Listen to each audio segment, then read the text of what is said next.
नमस्कार, स्वागत है आपका एबीपी गंगा पर। आप देख रहे हैं उत्तराखंड प्राइम, आपके साथ मैं हूं लवी गुंबर। आइए खबरों के सफर की शुरुआत करेंगे और सबसे पहले खबर नैनीताल से, जहां एक घर में आग लगने से अफरा तफरी मच गई। आग की वजह से घर में रखा तमाम सामान खाक हो गया, लेकिन गनीमत रही कि घर में सभी लोग सुरक्षित बच गए। तो वहीं रानीखेत के कालनू गांव में जंगल में आग लग गई। आग की आबादी वाले क्षेत्र तक फैल गई और ग्रामीणों ने बमुश्किल जंगल की आग पर काबू पाया, मगर रात में फिर आग फैल गई, जिससे मकान जलकर राख हो गया। तो दो तस्वीरें इस वक्त आप देख रहे हैं, जहां आग का तांडव देखने को मिला। रानीखेत और नैनीताल। रानीखेत में जंगलों की आग फैलते फैलते मकान तक पहुंची, रिहायशी इलाके तक पहुंची। वहीं नैनीताल में एक घर में आग लगी, जिससे उस घर में रखा सारा सामान जलकर खाक हो गया। गनीमत रही कि घर में मौजूद 5 लोग सुरक्षित बच गए। बात अब बजट सत्र की। गैरसैंण विधानसभा में बजट सत्र का आज दूसरा दिन भी हंगामे के नाम ही रहा। महंगाई और के घाट ग्रामीणों के पर हुए लाठीचार्ज के मसले को लेकर हंगामा कर दिया और इसी को लेकर विपक्ष के विधायक सदन से वॉकआउट करके चले गए। वहीं विधान भवन के गेट के बाहर धरने पर बैठ गए। कांग्रेस का कहना है कि ग्रामीणों के साथ पुलिस ने बर्बरता की है, इसलिए इस पर सरकार को माफी मांगनी चाहिए। हालांकि सरकार का कहना है कि विपक्ष के नेताओं की मंशा सदन चलाने की है ही नहीं।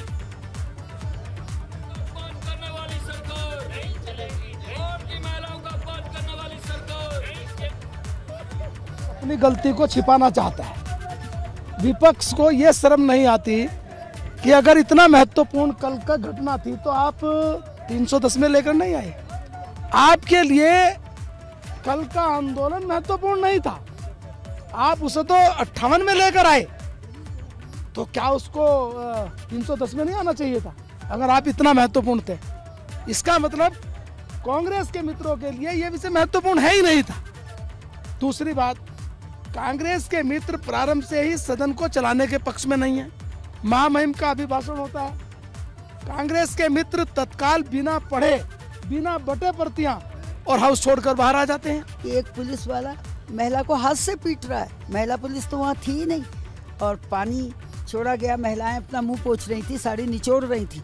तो इसका मतलब इतना ज़्यादा पानी फेंका गया था कि घोर ठंड में, उस समय 5 बज रहा था, घोर ठंड में महिलाओं का उत्पीड़न किया गया। एक और माननीय मुख्यमंत्री जी कहते हैं सबसे छोटी बेटी के नाम की पट्टिका घर के बाहर लगेगी, यानी हम महिलाओं के इतने बड़ी समर्थक हैं, और दूसरी ओर उन्हें वो पिट रही हैं, पानी की बौछारें सह रही हैं। तो बजट सत्र के दूसरे दिन भी हंगामा हुआ। वहीं ग्रामीणों पर हुए लाठीचार्ज का मुद्दा भी गर्मा गया है। विपक्ष का कहना है कि वो ग्रामीणों के साथ खड़ा है। धरना भी किया, क्रमिक अनशन भी किया, आमरण अनशन भी वो कर रहे हैं, लेकिन सरकार के कान पर जूं तक नहीं रहेंगी। और इसलिए कल जब 1 मार्च को सदन चला, तो सदन चलने पर जो है तमाम आंदोलनकारी जो है यहाँ भराड़ीसैंण में आए और अपनी बात जो है सरकार तक पहुँचाने का प्रयास कर रहे थे। लेकिन जिस तरीके से शांतिपूर्ण तरीके से आंदोलनरत लोगों पर पुलिस बल के माध्यम से लाठी प्रहार किया गया और सरकार द्वारा सदन के अंदर गलत बयानबाजी की, तो निश्चित रूप से कांग्रेस के तमाम साथियों ने हमने सदन का बहिर्गमन भी किया है और यहाँ धरने पर भी बैठे। जनता जो है उसको संविधान ने अधिकार दिया। इस राज्य में, इस देश में संविधान के तहत सरकारें चलती हैं, और जब वो अपनी मांगे लेके आई, अच्छा होता कि मुख्यमंत्री स्वयं जाते वार्ता करने, अच्छा होता है कि किसी मंत्री को भेजते। अगर वो भी नहीं जा सकते थे तो कम से कम उच्चाधिकारियों को वहाँ जाना चाहिए था। जब कोई नहीं गया और सुबह से शाम तक अपने बच्चों को छोड़ के आई हुई महिलाएं, अपनी बूढ़ी सास को घर में छोड़ के आई हुई महिलाएं, अपने खेतों के कामों को छोड़ के आई हुई महिलाएं जब यहाँ आई और शाम हो गई, जब किसी ने बात नहीं की, तो आक्रोशित होना आवश्यक था। उन्होंने प्रदर्शन किया, नारेबाजी की, तो उसमें पुलिस कर्मियों ने पानी के कैनन्स चलाए, सरकार के आदेश पर लठ चलाए। वहीं सड़क के चौड़ीकरण की मांग को लेकर विधानसभा का घेराव करने जा रहे ग्रामीणों पर पुलिस ने लाठियां बरसाई। पुलिस का कहना है कि पहले ग्रामीणों ने पथराव किया था और इसलिए यह कार्रवाई हुई है। उधर सीएम का कहना है कि इसके पीछे साजिश है।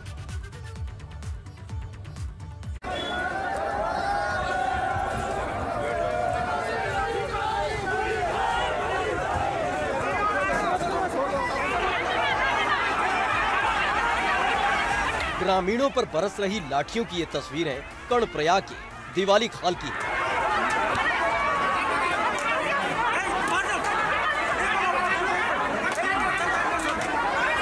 नंदप्रयाग घाट मार्ग के चौड़ीकरण की मांग कर रहे ग्रामीणों के साथ पुलिस की नोकझोंक हो गई। बात इतनी बड़ी कि पुलिस ने लाठियां बरसा दी।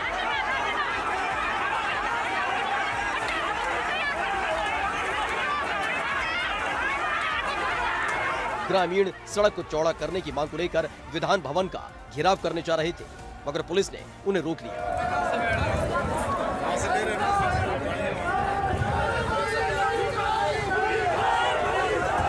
पहले तो पुलिस ने प्रदर्शनकारी ग्रामीणों पर पानी की बौछार की, मगर ग्रामीण फिर भी आगे बढ़ने की कोशिश करते रहे। पुलिस की सफाई है, ग्रामीणों ने पहले पथराव किया था, जिसके बाद हालात बेकाबू हो गए।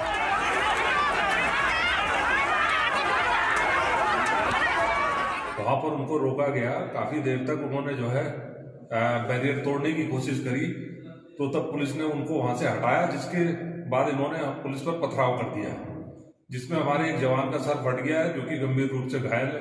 एक हमारे एसपी साहब की टांग टूट गई है और काफी जवान हमारे घायल भी हैं। हालांकि ग्रामीणों की सफाई है कि उनकी आवाज को दबाने की कोशिश की जा रही है। यहाँ पे जो मजिस्ट्रेट हैं, उनकी अगुवाई में पुलिस के जवानों के द्वारा हमारे ऊपर लाठीचार्ज की गई और हमारे ऊपर आरोप लगाया कि आप सारे गुंडे हैं।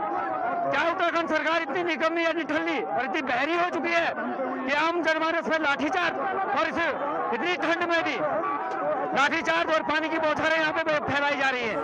इस घटना के बाद आवाम के अंदर गुस्सा। मुख्यमंत्री ने मामले की मजिस्ट्रियल जांच के आदेश दे दिए। मुझे खबर मिली तो मुझे लगा कि इस पर मजिस्ट्रेटी जांच होना चाहिए, ताकि जो भी दोषी हैं, अगर कोई दोषी है तो उसका भी संज्ञान लिया जाएगा, और अगर कोई निर्दोष है तो उस पर कोई कार्रवाई नहीं होना चाहिए। इसलिए मैंने मजिस्ट्रेटी जांच के आदेश दिए हैं।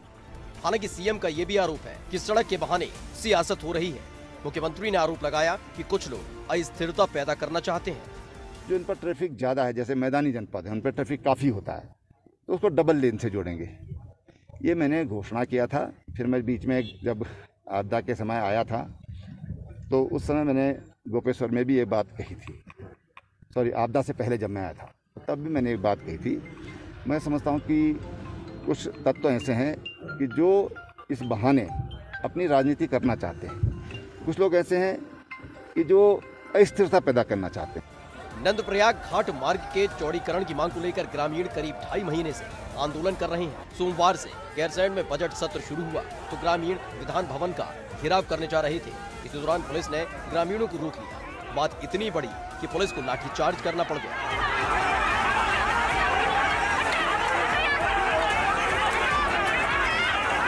लाठीचार्ज पर पुलिस सफाई दे रही है, मगर बड़ा सवाल ये है कि पुलिस को लाठीचार्ज करने की इजाजत किसने दी। एबीपी गंगा के लिए कर्णप्रयाग से जितेंद्र पवार के साथ गैरसैंण से रवि कैंतुरा की रिपोर्ट। वहीं उत्तराखंड में गन्ने के समर्थन मूल्य को लेकर विपक्ष के विधायक फुरकान अहमद का कहना है कि इसे सदन के दौरान उठाएंगे।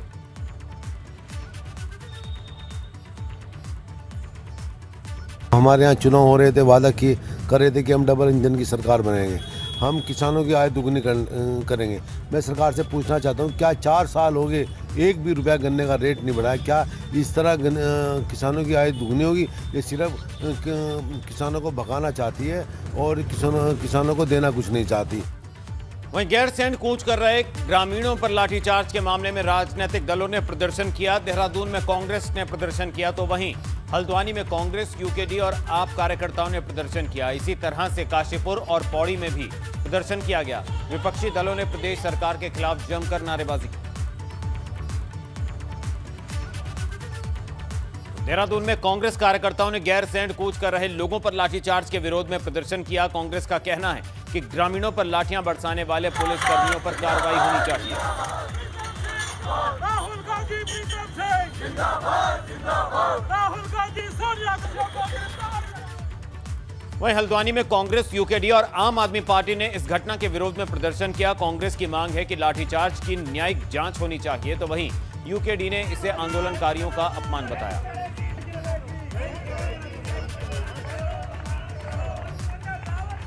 जो मातृशक्ति जिसने उत्तराखंड राज्य के निर्माण में अपने प्राणों को निछावर करा, अपने परिवारों के बलिदान दिए, शहादत दी, सबसे ज़्यादा मेहनत करी। ऐसी मातृशक्ति पे उन्होंने गैरसैंण, जो हर उत्तराखंड वासी की आत्मा का अंश है, गैरसैंण में जाके जो क्रूरता उनकी पुलिस के द्वारा करी गई है, ये किसी भी हिसाब से किसी उत्तराखंड वासी को स्वीकार नहीं है। इसका हम खासा विरोध करते हैं। इसके साथ साथ पौड़ी में भी कांग्रेस कार्यकर्ताओं ने प्रदर्शन किया। कांग्रेस का यह प्रदर्शन गैरसैंण कूच कर रहे ग्रामीणों पर लाठीचार्ज के विरोध में था। कांग्रेस का कहना है कि ग्रामीणों से बात करने के बजाय उन पर लाठियां बरसाई गई।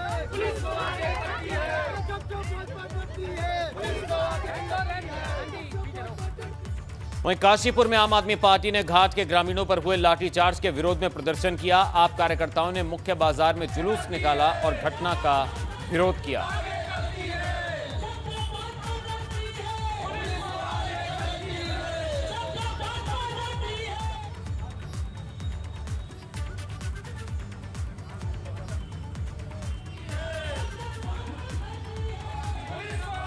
आप कार्यकर्ताओं ने विरोध प्रदर्शन किया। घाट के ग्रामीणों पर लाठीचार्ज के विरोध में जुलूस निकाला और विरोध जताया।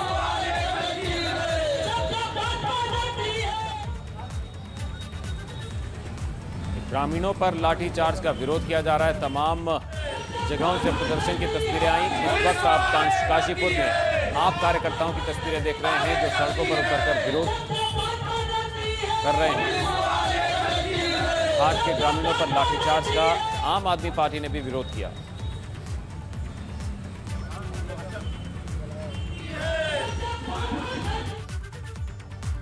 वहीं आम आदमी पार्टी के प्रदेश प्रभारी दिनेश मोहनिया अल्मोड़ा जिले के दौरे पर हैं। इस दौरान आम आदमी पार्टी कार्यकर्ताओं की तरफ से महंगाई के विरोध में शहर भर में जुलूस निकाला गया। दिनेश मोहनिया ने कहा कि उत्तराखंड में आपका जनाधार बढ़ता जा रहा है। न केवल कुमाऊं में बल्कि पूरे उत्तराखंड में भी लोग आज उत्साहित हैं। खुले हृदय से, खुले हाथों से आम आदमी पार्टी का स्वागत कर रहे हैं, क्योंकि जिस तरीके से राजनीति पिछले 20 साल में उत्तराखंड में हुई है और लोग विकल्पहीनता की स्थिति में एक बार कांग्रेस और एक बार भाजपा को जिता रहे हैं, मुझे लगता है कि आम आदमी पार्टी एक बेहतर विकल्प के रूप में 2022 के चुनावों में जा रही है। लोग देख रहे हैं आप कितना उत्साह है, लोगों में उमंग है। और अब बात महाकुंभ की। हरिद्वार महाकुंभ में कल निरंजनी अखाड़े की पेशवाई निकलेगी, जिसे लेकर निरंजनी अखाड़े और मेला प्रशासन की तरफ से तैयारियां पूरी कर ली गई। सुबह 11 बजे से निरंजनी अखाड़े की पेशवाई का कार्यक्रम शुरू होगा। पेशवाई पूरे शहर भर से होते हुए निरंजनी अखाड़े में पहुंचेगी, जिसमें कई चीजें आकर्षण का केंद्र रहेंगी। कुंभ के लिए सबसे पहले निरंजनी अखाड़े की पेशवाई निकल रही है, जिसे भव्य रूप देने की तैयारियां चल रही हैं।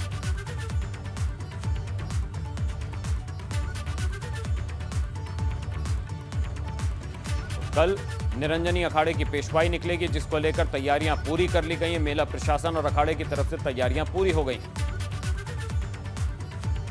नासिक का बैंड आ रहा है, जो हरिद्वार की पब्लिक जो है मुग्ध हो जाएगी। ऐसा बैंड कभी देखा नहीं है। 2 हेलीकॉप्टर रहेंगे, ड्रोन रहेंगे, जो फूलों की बरसात करेंगे। और हमारा 3.5 किलोमीटर से कम हमारा जुलूस नहीं रहेगा। ये 50 ट्रैक्टर रहेंगे, 30 खुली जीप रहेंगी, हाथी रहेंगे, ऊंट रहेंगे, घोड़े रहेंगे। तो हमने तो पूरा जो है 2010 के रिकॉर्ड तोड़ते हुए इस भव्य जुलूस की तैयारी में लगे हुए। तो हरिद्वार कुंभ को लेकर अखाड़ों में काफी चहल पहल नजर आ रही है। तमाम साधु संत और रमता पंचों के हरिद्वार आने के बाद धर्मनगरी की रौनक काफी बढ़ गई है। निरंजनी अखाड़े के तमाम रमता पंच और नागा साधु इन दिनों तपस्या में लीन हैं। पेश है रिपोर्ट।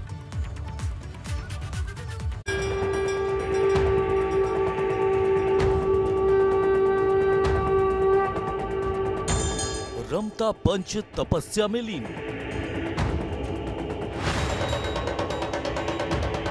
इन जटाधारी नागा साधुओं की यही दुनिया है। ये सांसारिक सुखों को भुला चुके हैं।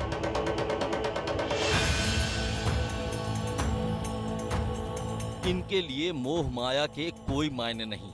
ये नागा साधु सिर्फ कुंभ के समय दिखाई देते हैं, उसके बाद ये जाने कौन सी दुनिया में चले जाते हैं। कुंभ की तारीख नजदीक आते ही धर्म नगरी में इस तरह से आस्था के रंग दिख रहे हैं। महाकुंभ की रौनक साधु संतों से ही होती है और हरिद्वार में साधु संतों का आगमन शुरू हो गया है। कैसा महाकुंभ होगा? स्वच्छ होगा, दिव्य होगा और भव्य होगा। ये मेरे पीछे की जो तस्वीरें आप देख रहे हैं, ये महाकुंभ की शुरुआती तस्वीर है। तमाम जो नागे बाबा हैं, साधु बाबा हैं, जो लंबे समय से तपस्या करते हैं, महायोगी होते हैं, वो हरिद्वार पहुंच गए हैं। और जिस तरह से आप देख रहे हैं कि तमाम जो साधु बाबा हैं, नागे बाबा हैं, वो तपस्या में लीन हैं और ये इस तरह से ही लीन रहेंगे जब तक महाकुंभ रहेगा। जब से रमता पंच धर्म नगरी पहुंचे, कुंभ की रौनक देखते ही बन रही है। अखाड़ों की यही सन्यासी दुनिया कुंभ की रौनक होती है। हिंदू धर्म के अनुयायी इन नागा साधुओं का आशीर्वाद लेने के लिए कुंभ में आते हैं। ये रमता पंच भी कहलाते हैं और इस तरह के 18 मड़ियाँ इस जो निरंजनी अखाड़ा है इसमें बनाई गई हैं और यहाँ पर तमाम जो साधु बाबा हैं देश के अलग अलग कोने से पहुँचे हुए हैं और ये लगातार इसी तरह से 27 तारीख से तपस्या में लीन हैं। सुबह और शाम लगातार तपस्या में लीन रहते हैं और दोपहर को कुछ आराम करते हैं। ये कह सकते हैं कि कई दिनों से जो एक दिमाग में बन रहा था कि महाकुंभ कैसा होगा, तो महाकुंभ इस तरह का होगा और ये शुरुआती चीज़ें हमें दिखाई देने लगी हैं। कोरोना की वजह से अभी धर्म नगरी में ज्यादा चहल पहल नहीं थी, मगर जब से नागा साधु हरिद्वार पहुंचे, कुंभ की रौनक नजर आने लगी। एबीपी गंगा के लिए हरिद्वार से पंकज राणा की रिपोर्ट।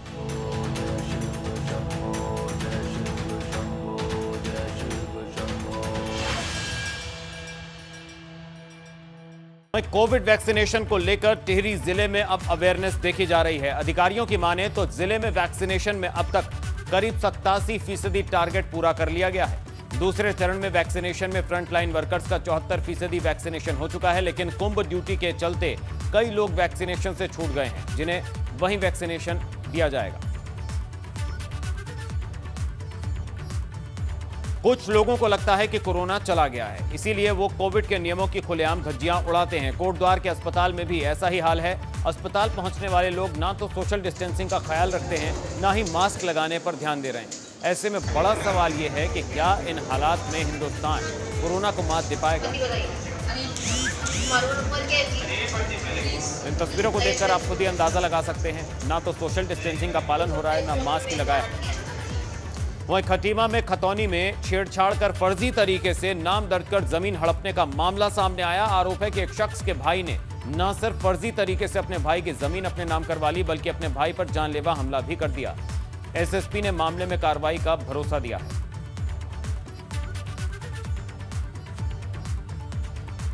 मुख्यमंत्री स्वरोजगार योजना के तहत बागेश्वर जिले में 12 युवाओं के रोजगार दिया गया है और युवाओं को रोजगार के लिए लोन मंजूर किया गया है। इसके लिए करीब 94% लोन की मंजूरी हुई है। प्रशासन को उम्मीद है कि योजना के तहत मिलने वाली धनराशि से पर्वतीय क्षेत्रों से पलायन की समस्या को दूर करने में मदद होगी।